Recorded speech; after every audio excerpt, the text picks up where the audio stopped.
Hi, నేను మీ doctor Ravikiran, consultant rheumatologist, Anu group of hospitals, Vijayawada.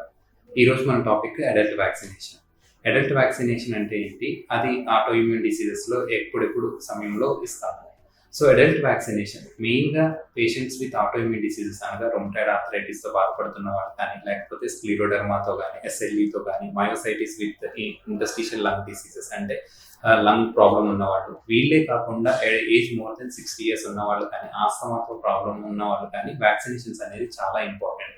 So ఈ వ్యాక్సినేషన్స్ తీసుకోకపోవడం వల్ల తరచుగా న్యూమోనియాతో బాధపడి మల్టిపుల్ టైమ్స్ హాస్పిటల్ అడ్మిషన్స్ అవసరం వస్తుందన్నమాట.